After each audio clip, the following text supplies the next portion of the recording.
Ramadan telah berlalu, di mana di Ramadan dosa-dosa kita harapkan supaya Allah ampuni semuanya, terbakar sebagaimana nama Ramadan itu sendiri yang sangat panas. Dan setelah ampunan Allah berikan pada Ramadan, maka giliran sekarang adalah ampunan dari teman-teman kita, yang dimaksud maaf dari mereka, dan mereka menerima setelah kita memberikannya. Karena sesungguhnya begitu mulia orang yang meminta maaf, dan lebih mulia lagi orang yang memberikan maaf. Pada hari kiamat ada seorang hamba yang diadili oleh Allah Subhanahu wa taala. Dosanya banyak, amalnya sedikit. Lalu oleh Allah dikatakan kepada malaikat yang menghitung amalnya, coba cek amal orang ini, ada enggak? Tidak ada ya Allah. Setelah dicek, cek lagi, ada enggak? Dicek lagi oleh malaikat, enggak ada. Dicek lagi oleh malaikat, dicek lagi. Di sini kita dapati begitu maha baiknya Allah, tidak ingin buru-buru ingin menghukum kita. Disuruh berapa kali oleh malaikat, disuruh berapa kali untuk mengecek amalnya, hamba yang banyak dosa tadi dan sedikit amalnya. Lalu setelah dicek yang ketiga kalinya, ada ya Allah, apa amalan itu? Dia mudah memaafkan orang lain. Bukan ahli ibadah, banyak dosa, tapi dia lapang dadanya memaafkan kesalahan orang lain. Banyak dari kita, kesalahan ada yang besar ditimbulkan oleh tetangga kita, teman kita, saudara kita, saudari kita. Kita ada yang sulit memaafkan karena mungkin memang hati kita sempit, bukan karena besarnya masalah. Ada yang besarnya masalah menimpa dirinya, tapi dia begitu sabar dan lapang dadanya. Ditimpa masalah dari temannya, dari tetangganya, dari saudara kanan kirinya, tapi dia masih biasa saja, layaknya tidak pernah datang masalah itu kepadanya, karena lapang dadanya. Beginilah mulianya seseorang yang lapang dadanya dan memberikan maaf kepada saudaranya. Lalu oleh Allah dia masukkan ke dalam surga orang tadi. Jemaah salat Id yang semoga dirahmati oleh Allah, begitu mulianya orang yang memaafkan orang lain, orang yang memaafkan saudaranya sendiri, entah itu pada Idul Fitri ataupun di luarnya. Karena sejatinya mohon maaf itu tidak mengenal waktu. Alhamdulillah Allah telah kumpulkan kita dari hamba-hamba yang lain bisa mendengar nasihat ini, bahwasanya memaafkan itu sungguh mulia. Lalu kita ambil hikmahnya. Kenapa kita bisa mendengar nasihat pada pagi hari ini, sedangkan orang yang di luar lapangan ini tidak bisa mendengarnya? Karena Allah ingin sampaikan kepada diri kita yang hadir di sini bahwasannya memaafkan itu mulia. Rabbis shrahli sadri, ya Allah, lapangkan dadaku, wa yassirli amri, dan mudahkanlah urusanku. Dengan lapang dada, mudah memaafkan kepada saudaranya, Allah mudahkan urusannya. Dengan lapang dada, Allah permudah kerjanya. Dengan lapang dada, tenang pikiran hidupnya, tidak memikirkan masalah orang lain, tidak memikirkan masalah yang diungkit-ungkit dari dahulu. Karena apa? Dia sudah tidak memikirkannya. Dan contoh yang paling baik kita ambil adalah Rasulullah Sallallahu Alaihi Wasallam berdakwah ke Taif, tapi disambut dengan lemparan batu dan lemparan kotoran. Kita bayangkan sendiri, sekarang tetangga kita melempar makanan ke kita saja kita bakal marah. Apalagi ini dengan batu. Batunya gak kecil, batunya besar, sakit, berdarah-darah. Rasulullah lari tunggang ke kebun bersembunyi. Tapi apa yang dilakukan setelah itu? Berdoa kepada Allah, minta ampunan. Lalu datang malaikat penjaga gunung, ditawari, pengen diazab gak nih penduduk Taif? Tapi oleh Nabi Muhammad SAW dengan teladannya, dengan kelapangan dadanya sungguh yang tidak terkira, dia katakan, jangan seperti itu. Aku ingin penduduk Taif, kalau sekarang orang tua mereka menolak dakwah Islam, dakwahnya menunjukkan menganutnya menuju surga, mereka tolak. Tapi aku berharap anak cucu mereka akan menjadi pembela-pembela Islam. Dan setelah itu penduduk Taif menjadi pembela Islam. Karena penduduk Taif orangnya besar-besar, tidak main-main. Sekarang menjadi pembela Islam setelah itu. Benar kata Nabi Muhammad SAW bahwasanya penduduk Taif menjadi pembela Islam pada saat itu. Jamaah salat Idul Fitri yang semoga dirahmati oleh Allah Subhanahu wa taala, mulianya orang yang memaafkan orang lain. Dan momentum sekarang ini, momentum di hari di mana kita masih dihidupkan, di hari di mana tentram, di mana cahaya matahari masih menyinari kita dengan panasnya, tidak ada lemparan batu, Tidak ada bom yang seperti sekarang terjadi di Palestina, di Baitul Maqdis kita. Tidak hanya lemparan batu, bom asap, peluru, bom dijatuhkan. Bahkan terdengar berita anak-anak yang sekarang sedang tersenyum dalam keadaan tidak bernyawa. Anak Palestina tidak bernyawa tersenyum. Allah ambil sebelum masuk bulan Syawal. Karena apa? Di situ Allah berikan kasih sayangnya. Dia meninggal di hari di mana Ramadan masih menyertai kita. Dia sedang berlebaran dengan kenikmatan yang Allah berikan setelah kewafatannya. Maka dari itu di sini kita yang aman tentram seharusnya bersyukur kepada Allah Subhanahu wa taala. Dengan apa?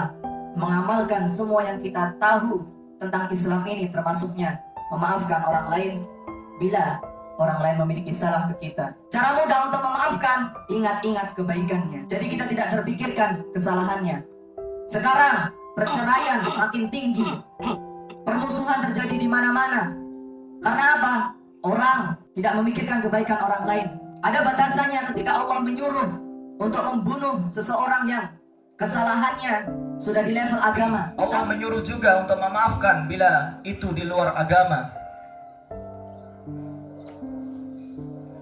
Orang tetangga kita sudah hidup, misalnya sudah 10 tahun hidup dengan kita. Tidak lama-lama, 1 tahun saja. 1 tahun hidup dengan kita, sehari melakukan kesalahan lalu bermusuhan.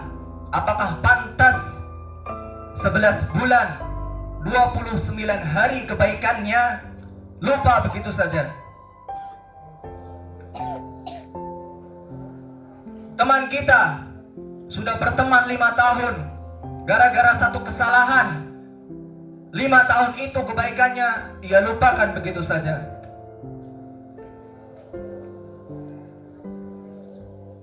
Maka di mana hati kita?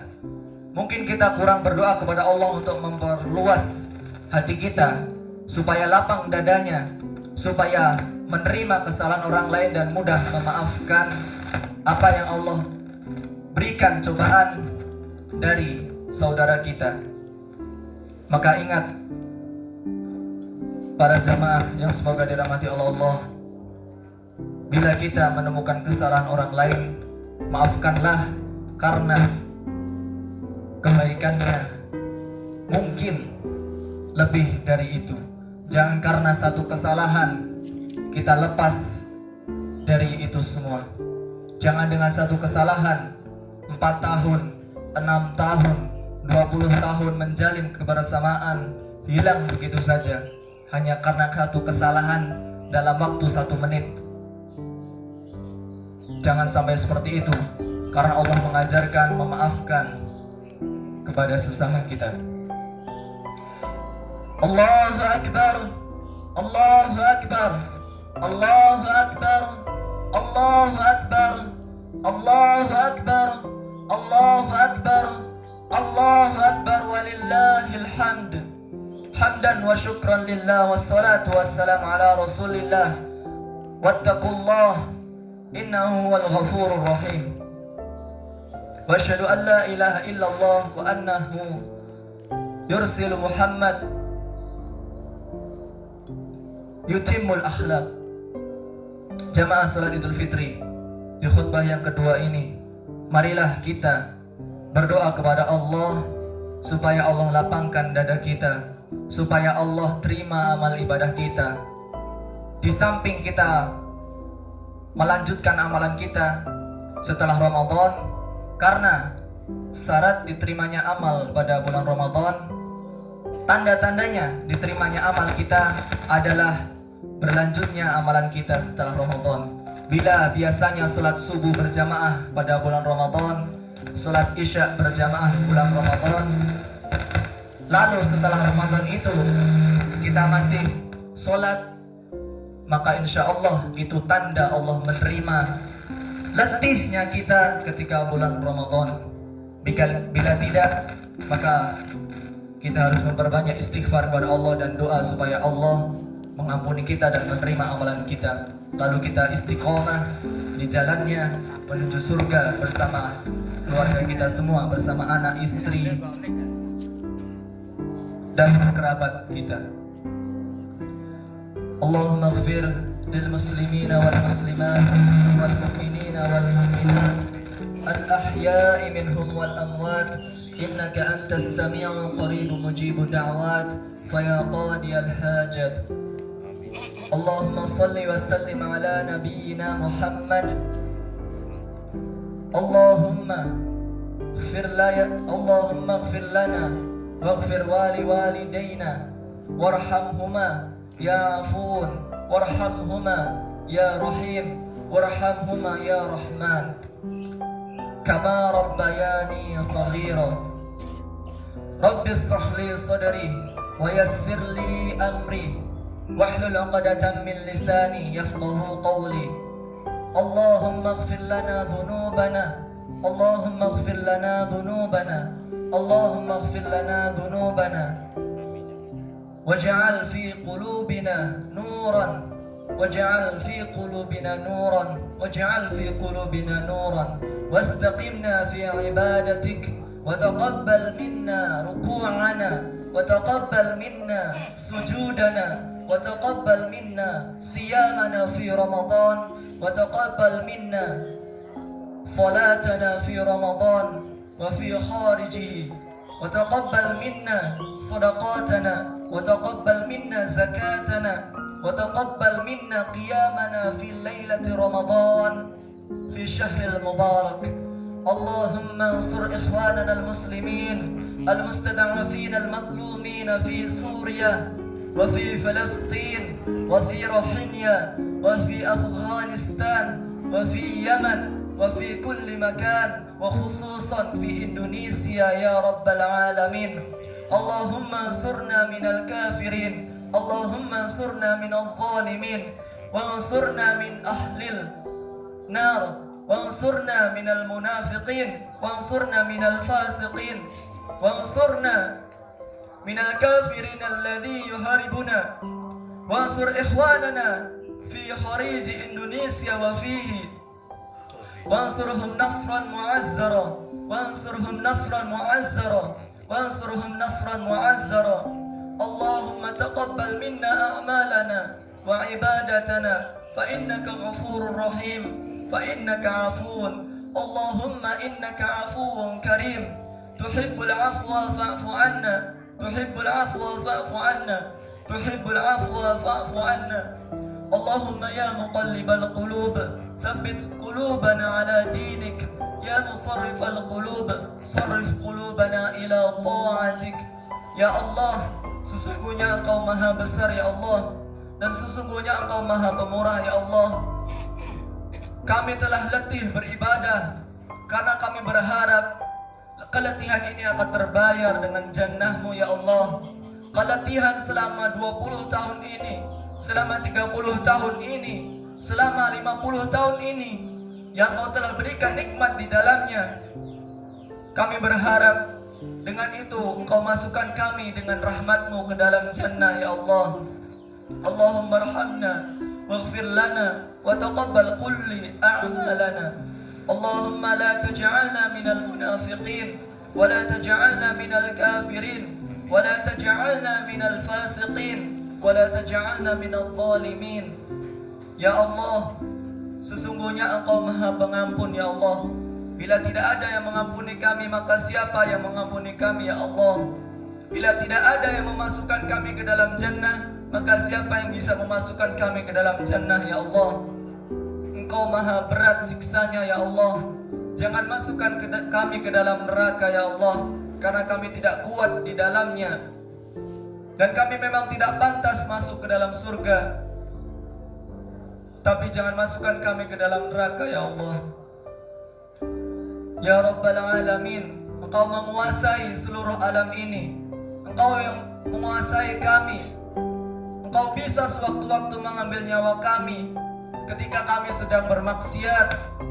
Engkau bisa mengambil mata kami, penglihatan kami ketika kami bermaksiat dengan mata yang telah Engkau berikan ini ya Allah.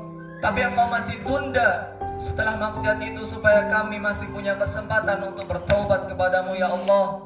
Ya Allah, Engkau berikan kaki ini untuk melangkah menuju ibadah, menuju masjid, tapi kami lalaikan, kami tidak gunakan ia untuk ibadah ya Allah.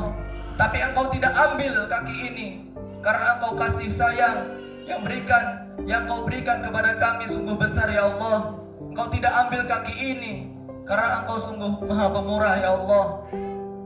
Engkau utus Nabi Muhammad SAW untuk menyampaikan kasih sayang-Mu. Engkau berikan kami badan ini untuk beribadah kepadamu, tapi kami masih buat maksiat ya Allah. Lalu Engkau tidak ambil badan ini, Engkau tidak ambil nyawa kami setelah maksiat itu ya Allah. Engkau berikan kami kesempatan untuk beribadah sampai terakhir kalinya Engkau mengambil nyawa kami ya Allah. Maka ampunilah kami semua yang ada di lapangan ini, dan Engkau lapangkan dada kami untuk memaafkan kesalahan saudara-saudara kami ya Allah. Ya Allah, lembutkanlah hati ini ya Allah. Lembutkanlah hati ini ya Allah. Biasanya dengan maksiat hati ini menjadi keras karena berkumpulnya seluruh maksiat ke dalam hati kami ya Allah. Lembutkanlah hati ini dengan Quran ya Allah. Lembutkanlah hati ini dengan memaafkan orang lain ya Allah. Lapangkanlah dada kami dengan kesalahan orang lain. Langgengkanlah hubungan kami dengan saudara-saudara kami, dengan pasangan-pasangan kami, dengan anak-anak kami, anak-anak cucu kami. Waj'alna minal muslimin hatta mautina, dan jadikanlah kami muslim sampai akhir kehidupan kami ya Allah. Rabbana atina fid dunya hasanah wa fil akhirati hasanah wa qina adzabannar wa sallallahu ala nabiyyina Muhammad walhamdulillahi rabbil alamin. Wassalamualaikum warahmatullahi wabarakatuh.